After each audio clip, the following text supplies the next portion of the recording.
Hey guys, what is up? It's Noelle with Baker's Backyard Bounty, and today I wanted to take you through my fall tomatoes. We call this Tomato Alley because they're down both sides. I want to take you to see my suburban homestead root cellar storage closet. We made our coat closet at the front into kind of like a homestead office in a way, because oftentimes people say, I want to preserve food, or I want to grow all this food and can it, but where am I going to put squash? Where am I going to harvest all the onions and store them? So I wanted to go through that today of how we do it just here on our suburban plot. And then finally, this time of year, the basil is doing really well because it got established in the heat of the summer. But before it gets too cold and it starts to damage the basil, the cooler temps, I always love to make a big batch of pesto and then freeze it in ice cube trays for us to use all winter long. So thanks for being here. Let's do it. So just really quickly, I showed this on my little garden walkthrough the other day, but the amount of tomatoes has just exploded. I have tried starting fall tomatoes. I think I started them in like maybe June or July to have a fall crop. And I didn't have success with that. So really what Reed and I decided was we were no longer going to start fresh plants for the fall. Like, see all these? What we were going to do is actually just really take care of the plants that we had in the summer and then let them do their thing when the temperatures dropped. And that has worked a lot better for us, especially because with the heat, they kind of go dormant. Like, we haven't gotten a lot of tomatoes up to this point, to be honest. So if you're considering starting fall tomatoes for next year, I would say just take care of your plants. Like, prune them, watch for hornworms, do as I say, not as I do. Is that the term? Like, trellis them nicely. These are trellised all kinds of crazy, but they are just dripping in tomatoes. So I would say skip doing fall tomatoes. So I actually would love to grow some tomatoes in a greenhouse throughout the fall and see how long I can take them into the winter. There is a house on the way to my mom's house who lives in Rockwall, and they have a greenhouse that is like, it's beautiful. It has that shape at the top, like kind of like a cathedral, and it's a perfect size. I know exactly where I'd put it back here, but it has some missing panels. So I know that they're not using it from what I can tell, and I've just driven past it for like the past year, and I finally got brave enough this week to write them a letter and mail it to their house to see if they'd be willing to part ways with it and let it go to a new home, a good home. So we'll see. I'll keep y'all posted if I get my beautiful greenhouse. If not, I'll just sit on it for a little while longer. But oh my gosh, oh, the chickens are fighting over the goodies I gave them. But yeah, that would be a dream. So here I am over here with the basil, and when you're making pesto, you really don't want many stems or flowers in it. And so actually, when basil starts to flower, if you want to use it for culinary purposes, pinch the flowers off so that it puts more energy into making the leaves, which are edible. So you don't want any flowers, as few stems as possible. With pesto, you know, traditionally it's made with pine nuts. Just real talk, pine nuts are expensive. And so I use actually just any nut I have on hand. So today I'm actually gonna be using pecans just because we have some leftover pecans from, I think, a baby shower or something. I have a big bag. So I'm gonna be using pecans. And for me, I really can't tell a difference. So really any nut will do. You can use walnuts, Parmesan, olive oil. It's pretty simple, and usually you have some of this stuff on hand. So I am going to just harvest all the basil I can today. More will grow back, and that's fine. We also dehydrate it in order to make Italian seasoning because it just tastes so good fresh. So we dehydrate basil, oregano, and thyme, which are really easy herbs to grow, and it serves as great gifts as well to make a beautiful jar of Italian seasoning because it's so versatile. So yeah, harvesting basil now, and then we'll head inside and make our pesto.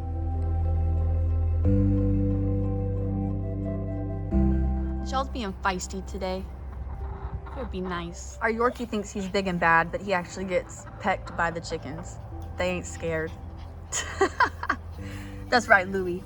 That's right. Our hay bale tomatoes actually got blown over in the wind, and I thought that the tap roots got ripped out because it was looking pretty gnarly, but so far the foliage hasn't died. So I just propped them back up with this bamboo stick very aesthetically pleasing, I know. But see, like, fruit just coming in like crazy on these two, and I already harvested cherry tomatoes off of it today. So that's a fun surprise.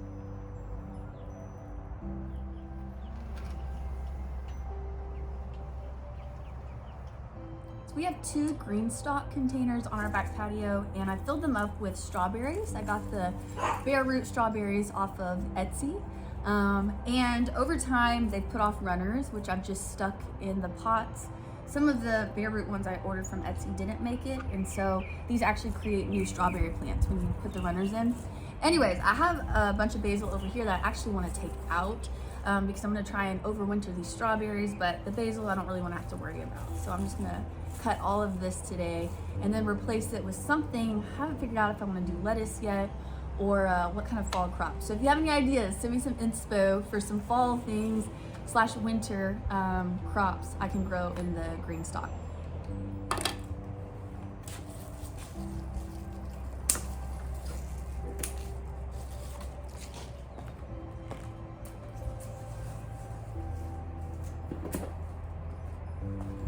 So green stalks come in a multitude of colors, but also in the depth of the pocket. So this one is a lot deeper than my terracotta colored green stalk. And so things with deeper roots, this would be better for. It has fewer pockets per tower, but you can get deeper roots. And I will say, I think our strawberries are doing better in this bad boy compared to the more shallow pockets. But if you're short on space, low on space, definitely recommend a green stalk. It's been a cool way for us to plant our herbs. Like I do have oregano and thyme in here still, and then all the strawberries. So yeah, we just don't have like a multitude of space. So these things are pretty clutch. All right, I feel pretty good about this. So we'll take this inside and get it going in just a second. So this is at our front entrance. This was used as a coat closet. We kept shoes in there. But whenever we started running out of space in the pantry, I knew I had to do something. So I even looked into building a root cellar in our backyard. I know that's ambitious. And it really wasn't a good fit for time, money, resources right now. So we went with the coat closet. And I'm just going to show you guys how we've organized it, what we keep in there, and what I hope to do with it in the future. So here she blows. It's really nothing crazy, but if you're living in a suburban home, storage is something that is tricky to manage. So what we have here are just some Lowe's 5-gallon buckets.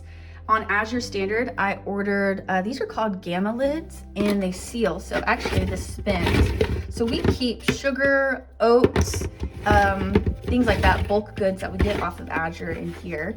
And that's a way that we can save money and always have things we use to bake on hand. We also order a bunch of bulk spices from Azure, and we keep the little glass spice jars and consistently just fill those up with salt, cinnamon, black pepper, garlic powder, things we use a lot of. I also order a bulk maple syrup, bulk Dijon mustard for, we like to make little slider sandwiches with those, and also salad dressing. We like to use Dijon for that. Up top, this is plum fruit leather I've made, calendula oil, just all my little spice mixes, my seasoned salt. Whenever I dehydrate something, it typically goes in here, so I've been eating baked potatoes like crazy, but these were our chives. I have more of those to make. That is a Cajun spice mix. Some dehydrated okra to use in soups and gumbos. What else we got in here? Oh, this is some Italian seasoning. So things like that.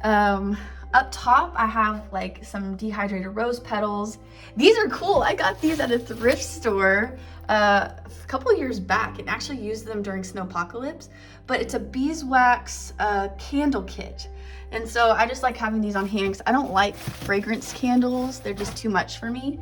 But the beeswax is cool because it's unscented and doesn't burn off all these chemicals. So I have those on hand in case anything happens.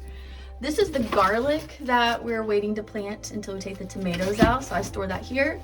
Bunch of loofah from last season. I really want to make some cute gifts, like thread some, I don't know, some really nice cord through these and make like a little spa kit with my calendula oil. I'm hoping to make some either salve or make some calendula lotion. that would be nice. I also have some dehydrated lavender too to add into some fun little soaps and lotions for Christmas. Mom, if you're watching this, close your ears. This is actually homemade Ovaltine. My kids love Ovaltine, and so I decided to make it so that I could kind of control how much sugar was in it, because they were just like downing it. The taste is a little bit different, but I enjoy it still. Palm fruit oil, what are you? Sunflower seeds. We have bulk coconut back there for granola and peanut butter bite balls. Large baking cups. I use a ton of parchment paper for baking, so we also order that from Azure Standard. And then as you can see down below, this is a whole shelf of dry beans and lentils for a rainy day. And then I have 2 big bags of flour down there from Azure. Lastly, hope I'm not making y'all sick with shaky cam. This is how I choose to store my seeds. So I found this shoe holder, which is actually really beautiful, at a garage sale. And I organize my seeds in this. So like I have carrots here, all my amaranths, all my cucumbers, and it's just a really nice way. A lot of people like to do like the photo storage cases or something like that, but this way I could hang it up and it doesn't take up as much space. So that is our little homestead closet for now. I'd like to fill it up with even more shelving, like a couple shelves here where I could put, you know, like squash and things like that to store, pumpkins eventually. But for now, this will work. I got this off of Amazon. It's just a basic stainless steel closet size shelving unit, and that's made all the difference to give us that vertical space. So voila, there you go. So it's kind of hard to see, but this is actually some pesto we had left over from last summer. We could have been better about using it on pizzas and things like that. We did make a bunch of pesto gnocchi with it this winter, which was lovely. You can put it on eggs. There's so much you can do with pesto. It's really versatile. But these are olive oil ice cubes, essentially, that I froze. And last summer, I actually didn't put the Parmesan in, because I didn't know if it would be okay to freeze. But what I've been reading from this year is that it's okay to go ahead and add the cheese in and then freeze it. So what we have done is thawed some of these in the cast iron skillet, just threw like 2 or 3 cubes in for a pot of gnocchi or pasta, and then added in the Parmesan and the salt after it's defrosted. But this time I'm just putting it all in together. I'm putting it in the ice cube trays and we're gonna rock and roll with it. So while I de-stem this basil and put it into our blender, we have a Ninja that we use. I don't know if I necessarily love it. I kind of like to get a Vitamix, just because sometimes when I blend things, the Ninja, it's chunkier than I would like. It's not as fine of a blend, but that's just me, personal preference. It'll do the trick for our pesto for sure. But food preservation, I want to talk food preservation because I have felt pretty confident about growing things the past few years, but really what the game changer has been and what my learning curve has been recently has been food preservation, and really like making that a value and taking the time and effort to learn how to do it. So for example, growing basil, like buying a basil plant at Lowe's, popping it in a little pot and growing it on my kitchen window, that was awesome, because then I could sprinkle it on top of pasta, I could sprinkle it on top of a pizza and feel like kind of cool and, you know, gourmet, you could say, because I had fresh basil, you know. But over time it has evolved to making pestos, to dehydrating it. And with any food item, there are a multitude of ways to preserve it so that you have variety and you have diversity in your kitchen, you don't get burnt out. So one can only eat so much pesto, let me tell you. But we do love it, and it's really easy to have a fresh meal in just a few minutes, defrosting this and adding it to some pasta. And we like to throw in bacon or chicken, grilled chicken as well. The other day with plums, I was looking at all the ways. I'd been given some plums from a farmer's market and really needed to do something with them. And so I was looking at all the ways to process plums, and you could make dessert plums to go on top of vanilla ice cream, you could make plum jam, you could make plum fruit leather. And so I went with the fruit leather option to see if my kids would indulge with me, and it worked out great. So that is the thing that I think really sets apart a homesteader, is you are producing not only consuming, I won't want to say producing more than you're consuming, because everyone's at a different phase of life in terms of being able to take the time, energy, finances to garden. So if you're still buying food from the store, which we definitely are, there's no shame in that. You can still be a homesteader and go to the grocery store. That is okay.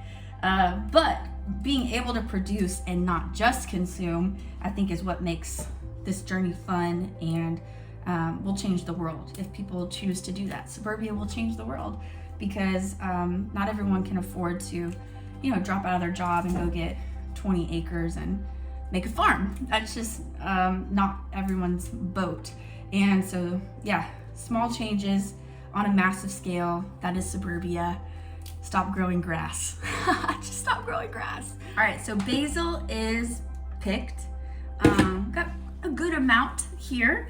So next I'm gonna add garlic cloves, and I'm like really going for it. I'm just eyeballing a lot of this, because once you make it once, you kind of know, and you know what consistency it should look like, if it needs more oil or more solids. But can you over garlic something? I don't think so. I don't believe so. Asking for a friend. So I'm just gonna go for it with the garlic. Parmesan, which I'll grate this into there. And then my nuts, which today are gonna be pecans. And olive oil. So with olive oil, we buy really nice olive oil. We like Texas Olive Ranch. They just have really good oils, but we use that mainly for like dipping breads or making sauces, or what else do we do? Oh, dressings.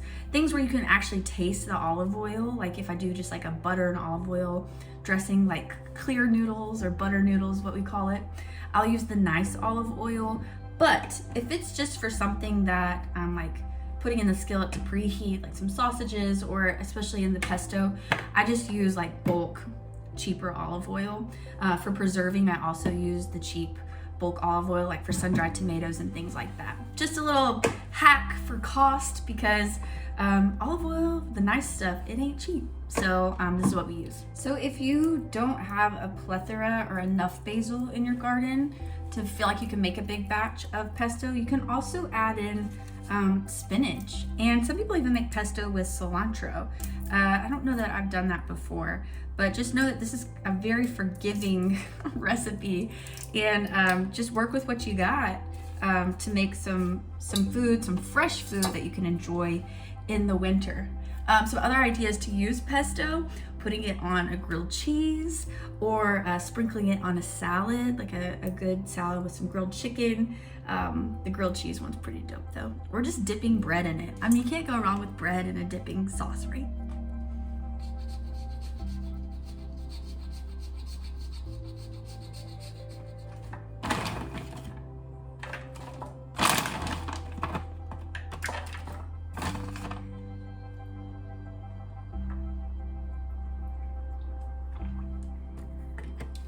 One thing with Parmesan, we always buy like a chunk of Parmesan, just because it tastes way less like chalky, dusty than the stuff in the container that's already shredded, and it lasts a really long time. But sometimes it can taste salty, so I would go ahead and not add salt until you've tried your pesto, because sometimes your cheese is like enough. Add in some lemon juice just to keep the pesto from browning as much when you defrost it when it's been in the freezer, because eating brown pesto is just not ideal. Let's keep it green. So a little bit of lemon juice before you freeze it should help preserve that. All right, it's all blended up. Last thing is what to freeze it in. I bought these plastic ice cube trays because we have an automatic ice cube maker on our fridge. So I had to go buy these. They were like $1. And this is what we used last year. However, this year I actually got this silicone muffin pan. I don't like baking in it. It just gives the baked goods a different texture.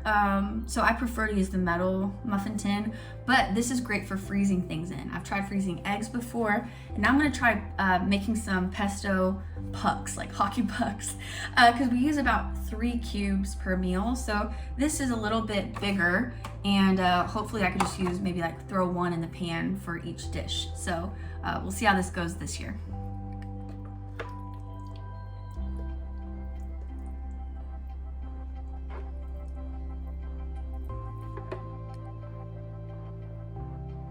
So I am going to go ahead and make myself a pesto grilled cheese before I go pick up the kiddos.